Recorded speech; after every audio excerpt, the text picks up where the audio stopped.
Ce week-end, c'est l'anniversaire du traité de Rome, c'est l'anniversaire de l'Union européenne, c'est ses 60 ans. Donc je vous propose que ce soir, on lui fasse sa fête, ici à Grenoble, pendant que les autres commissaires européisistes et autres sont probablement en train d'être en voyage pour la célébration à Rome à l'heure à laquelle nous parlons. Donc on tombe vraiment dans un moment charnière, pas uniquement sur cet anniversaire-là, mais parce que la construction de l'Union européenne arrive en bout de course. Si on l'a appelé ce livret plan B qu'on va bientôt paraître, qui va bientôt être publié, donc je vous fais un peu un teasing en fait ce soir, si on l'a appelé le plan B, il faudra le rappeler, c'est qu'il y a un plan A. On a choisi de l'appeler le plan B parce que pour nous, la pertinence et la crédibilité d'un plan A ne peut s'effectuer que si on a un scénario alternatif en cas d'échec de négociation. Très simplement, le plan A, c'est quoi? C'est un projet de refonte de l'Union européenne que je vais développer. Et le plan B, c'est une rupture totale avec l'Union européenne. On verra qu'il y a différents scénarios à l'intérieur de ce plan B de phase de désengagement vis-à-vis de l'Union européenne. Donc comme je vous le disais, l'Union européenne elle est en passe d'imploser, et c'est pas nous qui le disons, c'est même un commissaire européen allemand, Günther Oettinger, qui annonçait en janvier, lors de ses vœux, je perçois pour la première fois un danger sérieux de désagrégation de l'Union européenne. Donc la situation européenne actuelle est très simple, il y a une refonte totale ou un choc. Je vais essayer de ne pas revenir trop longtemps sur la partie historique. Ce qu'il faut voir dans la construction de l'Union européenne, c'est effectivement la bataille manquée ou perdue, selon les analyses, du camp, pas simplement socialiste, mais progressiste. Les pères fondateurs de l'Union européenne, comme Robert Schuman, Jean Monnet pour les Français, mais il y a aussi De Gasperi, Spinelli et d'autres. Bon, il y a eu aussi en France de nombreux socialistes qui, au sortir de la guerre, pour construire une Europe de la paix, ont cru en un projet européen de solidarité entre les peuples. Après, ce qui est assez parlant, c'est qu'il y a comment l'appeler, un petit frère de ces pères fondateurs en France, et qui est d'ailleurs, j'ai regardé, c'est un ancien député du Rhône, qui s'appelle André Philippe, qui, dans les années 40, a dit « Moi, socialiste, j'aimerais mieux une Europe libérale que pas d'Europe du tout, et je pense que nos amis libéraux aimeraient mieux une Europe socialiste que pas d'Europe du tout. » Je crois que cette citation est assez parlante et assez révélatrice de... Bon, il voulait une Europe, donc une Union européenne libérale plutôt que pas d'Europe du tout. Force est de constater qu'effectivement, c'est plutôt ce qui s'est passé dans l'Union européenne actuelle. Donc on a ces bases qui sont posées, mais elles sont posées d'abord comme une Europe économique qui viendrait créer une Europe de la solidarité de fait. Donc on pose d'abord les jalons d'une Union européenne économique, pensant qu'elle allait créer de fait un peuple européen, mais aussi un rapprochement naturel d'économies très divergentes, structurellement très divergentes. Donc on pose le marché unique, on pose une politique monétaire très conservatrice, avec un banquier central dont la tâche principale est la lutte contre l'inflation. Donc là, on est par exemple aux antipodes de la conception libérale pure, comme les Américains par exemple. On est vraiment dans une tradition de l'ordolibéralisme bien chiffré, avec le pacte de croissance et de stabilité qu'on va retrouver un peu plus tard, qui détermine par exemple la règle de 3% de déficit. Donc on est vraiment sur une politique monétaire conservatrice, une discipline fiscale, puis plus tard la mise en place d'un euro-monnaie unique qui vient parachever tout et qui fait que les États perdent la main finalement sur leur politique de crédit, leur taux de change, le taux d'intérêt. Vous mélangez tout ça et vous faites entrer les 13 derniers États membres, donc les 10 de l'Est plus Bulgarie, Roumanie, Croatie. Vous mélangez tout ça et il ne vous reste plus pour un État comme seul outil de politique au niveau européen de jouer sur la concurrence salariale, le dumping social, la dévaluation interne, l'ajustement nominal, toutes ces terminologies des Européens qui veulent dire plus ou moins la même chose. Donc voilà le cadre qui est posé. Arrive là-dessus le débat sur Maastricht, où on a vraiment un camp progressiste qui croit en la possibilité de poser des jalons pour une Europe sociale. Donc ça, on est début 90, fin 90, après Maastricht. À l'époque, on a 13 États membres sur 15 de l'Union européenne où on a un gouvernement ou une coalition au pouvoir de socialistes. Et dans la foulée de Maastricht, Jospin signe le traité d'Amsterdam. Pourquoi on a aussi un peu oublié ces éléments. Donc on voit bien que le camp socialiste à cette époque-là, il y a vraiment cru, mais quand il avait les moyens de mettre en place une harmonisation sociale et fiscale plus importante, il n'a pas saisi cette occasion. On retrouve après la question du traité constitutionnel européen en 2005, les Français ont dit non. En 2008, Sarkozy fait Lisbonne. Ensuite, on a le traité de stabilité et le TSCG, le traité budgétaire, où encore une fois, François Hollande nous promet qu'il ne le signera pas, il arrive au pouvoir, il ne change pas une virgule, il le signe. Et donc là, avec le TSCG, on arrive vraiment à la dernière étape, qui est que même la politique budgétaire, les États perdent cette souveraineté. Donc c'est un portrait que je dresse qui est un peu sinistre pour commencer cette introduction, mais c'est pour ça que le livret du plan B est important sur qu'est-ce qu'on peut proposer comme alternative à cette trajectoire européenne. Un dernier point d'actualité qui est assez intéressant, c'est que beaucoup de gens très pro-européens croient de bonne foi en la nécessité et la création d'un peuple européen. On voit la semaine dernière que Dijsselbloem, qui est le président de l'Eurogroupe, qui est censé incarner cette solidarité d'un peuple européen, dit, je caricature à peine, on va quand même pas payer pour l'Europe du Sud qui dépense son argent dans l'alcool et les femmes. Les propos sont à peu près exacts. Hein. Donc si même eux ne défendent pas le projet auquel ils tiennent, on voit pas très bien comment on va pas aller des droits dans l'impasse. Donc ce portrait est assez sinistre, mais rassurez-vous, les têtes bien pensantes de Bruxelles ont prévu de nous rassurer avec un nouveau projet européen qui est l'Union de la Défense. C'est leur dernière idée, je ne vais pas la développer plus que ça parce que pour le coup je crois que Jean-Luc Mélenchon couvre assez bien la question et il le rappelle encore dernièrement dans l'émission sur TF1 ou encore avant dans l'émission politique. On a vraiment, avec l'Union de la Défense, le projet de chercher à tout prix des ennemis extérieurs pour ne pas regarder les problèmes intérieurs. Je crois que c'est ça l'idée principale à retenir, en plus d'un nouveau cap encore de perte de souveraineté pour les États, avec la mise en place d'un corps européen militaire. Sur le projet qui nous occupe ce soir, le nôtre, le point de départ, comme l'a dit Émilie, c'est la sortie des traités européens. On considère que ces traités européens, actuellement, avec ces règles du pacte de croissance et de stabilité, entre autres, ne permettent pas le projet de progrès humain que nous voulons développer.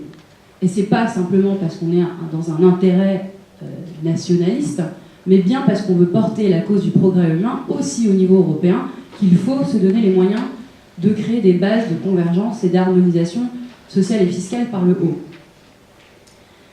Donc il y a, comme je l'ai dit tout à l'heure, le plan B. Avant le plan B, il y a le plan A. Donc je vais passer à cette partie-là, mais avant même cette partie-là, le jour où on arrive au gouvernement, il faudra donc qu'on désobéisse clairement à un certain nombre de règles, en amont même d'enclencher des négociations sur un plan A.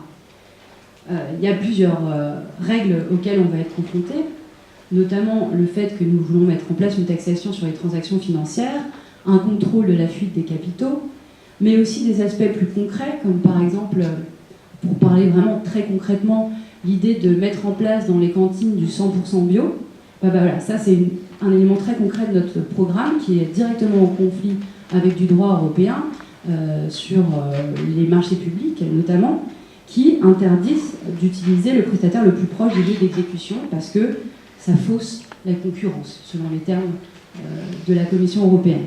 Donc voilà, c'est pour vous donner un exemple concret de choses que nous, on va mettre en place tout de suite et en faisant abstraction de cette règle européenne. Notre plan A, donc on arrive au pouvoir, on enclenche des négociations avec Bruxelles. Il est résumable en 4 grands axes.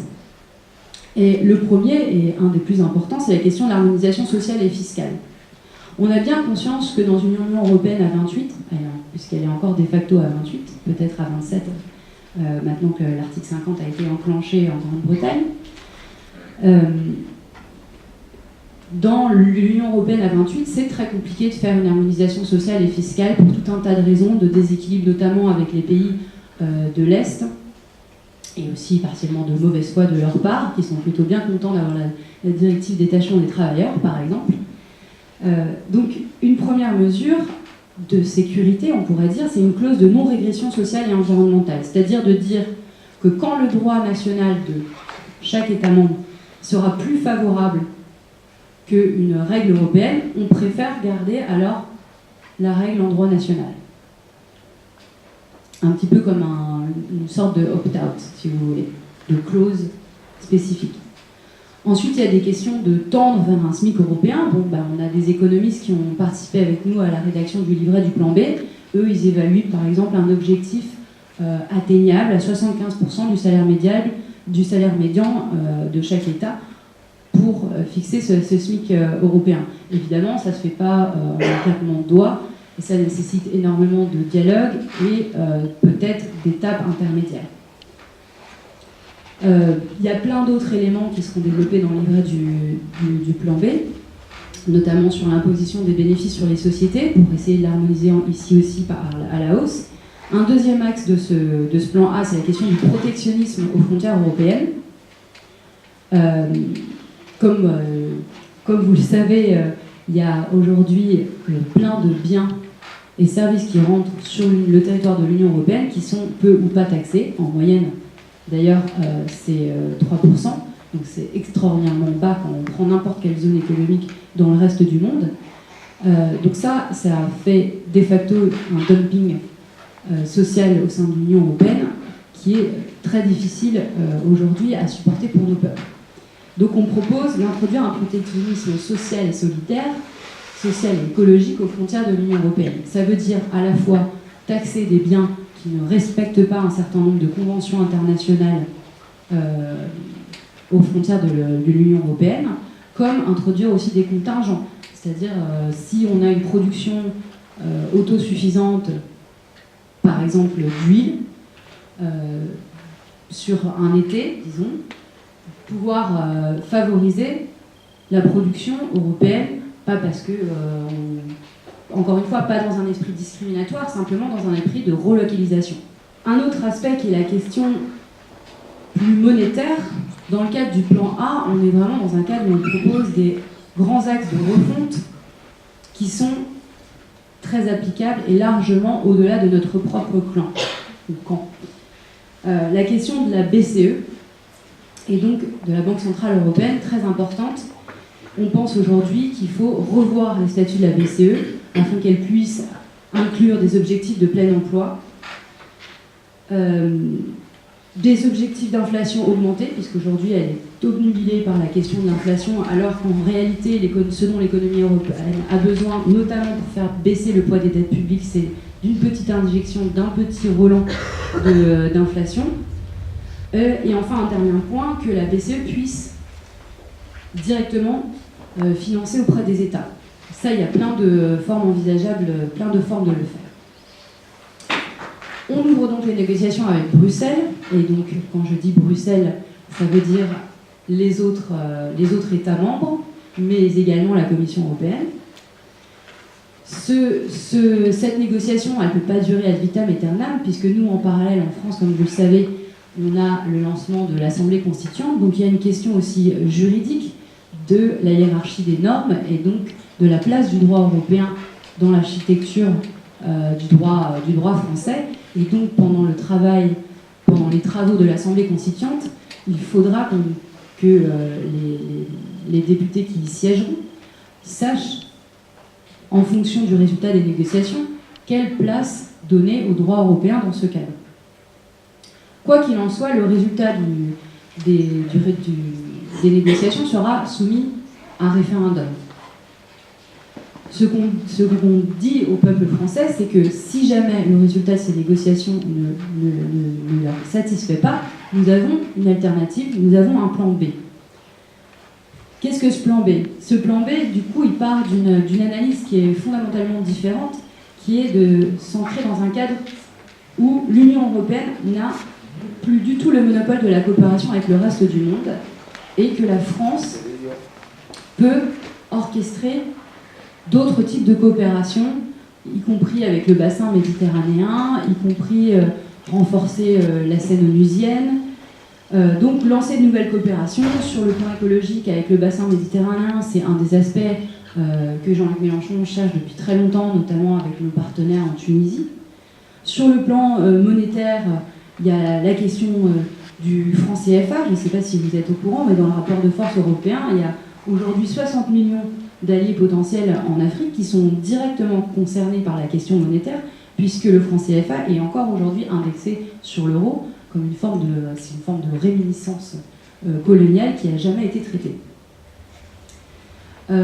Sur le plan des dettes, enfin, on pense qu'il faudra de toute façon prévoir une grande conférence européenne sur la question des dettes publiques, avec des audits, avec une annulation partielle des dettes souveraines.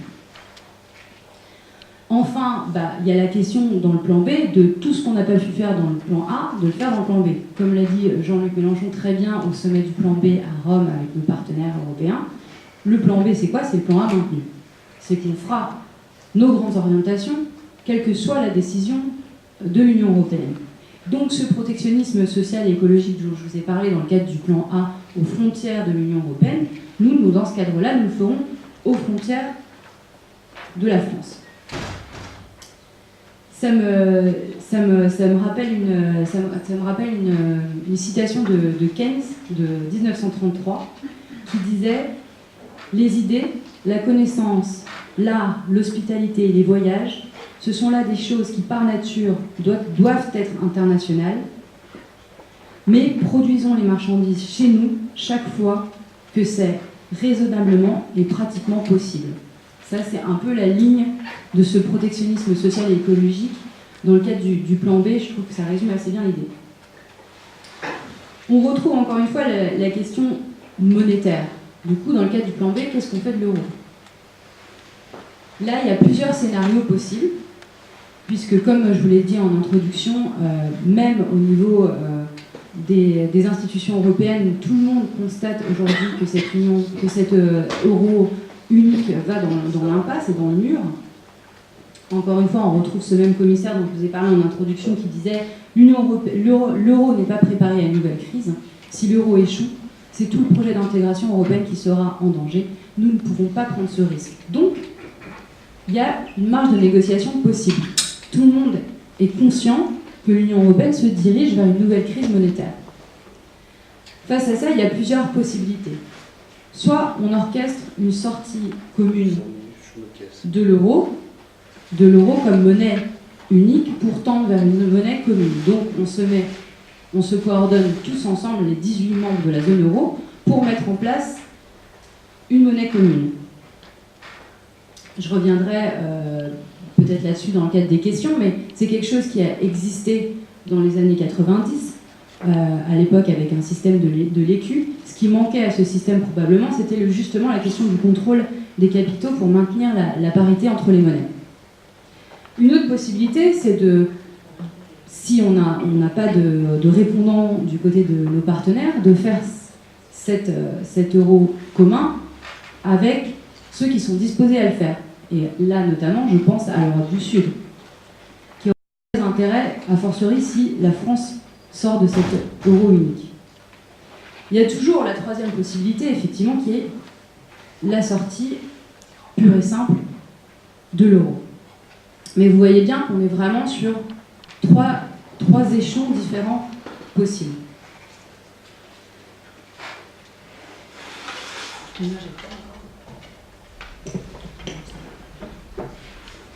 Je crois que je vais simplement conclure sur cette dernière idée et sur la question fondamentale du fait que le plan B, il est intrinsèquement la stratégie du plan B, elle est intrinsèquement internationaliste. Parce que l'idée, la leçon à retenir des derniers échecs successifs du camp progressiste, je dirais que c'est d'avoir toujours attendu qu'il y ait la même volonté commune dans tous les pays membres de l'Union européenne. Or, quand on a une petite flamme dans un pays, c'est déjà assez miraculeux pour espérer qu'il y ait un effet de contagion.